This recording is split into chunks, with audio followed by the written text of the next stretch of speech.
একদম ক্লিয়ার হয়েছে না, বলা আগে থেকে ক্লিয়ার হয়েছে না, কথা বলো না, বলা আগে মুখ দিয়ে বলো না, বলা ক্লিয়ার হয়েছে না আগে থেকে।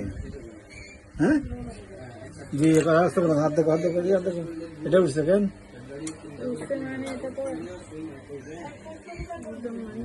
কানের সাইডে আরো অনেক ব্যথা বাড়ি গেছে। এইটাই রোগ সেটা রোদ আছে না, হইতে আছে না, ওই ফাঁকতে আছে একটা বড়, দেখি ফাঁটা দেখি, একটা উঠছে, ভালো গেছে, চলো আর সমস্যা নেই, কথা বলো, রেকর্ড করবে, ঠিক আছে না।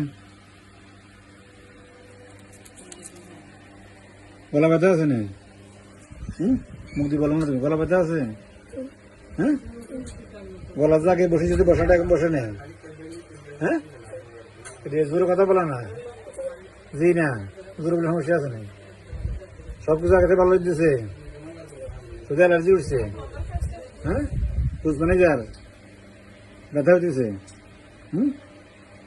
ভালো হয়ে গেছে, সমস্যা নেই, এটারে পরিষ্কার করে দিবে, পরিষ্কার করি, গত 2 দিন আগে আমার এগুলো পরিষ্কার করি, তেল লাগাতে বলছিলাম, হ্যাঁ নাকে তো লাগাতে বলছিলাম, এগুলো একটু কমছে, এখন দেখ আবার উঠে, আর রানের সাইডেও মানে একদম এরকম বেশি। আচ্ছা একটু পুষবানি যাবে, এটা সেটের পর রোগটা ভালো যাবে ইনশাল্লাহ, ঠিক আছে, আশার টেনশনে কন্ট্রোল হয়ে গেছে ইনশাল্লাহ, ঠিক আছে।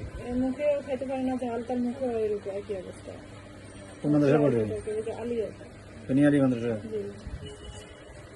হাফিজি পড়ে না, এগুলো মানে কয়েকদিন পর করে এটা হয়, আর এখন তো ওষুধের সাথে সাথে মানি এত বড় আসছে, ওই ঘুমের ভিতরে ভয় পাইতে আছে না, ঘুমের ভিতরে ভয় পাইতে যেটা আছে না, এখন বয়স হয় না, জিজ্ঞেস করতে হবে, ঘুমের মধ্যে যে ভয় করে এখন আছে, আর উঠে বসে যেতেন না, চমকে উঠে উঠে বসে যেতেন, এখনো হয়নি, এখনো হয়, আচ্ছা ঠিক আছে।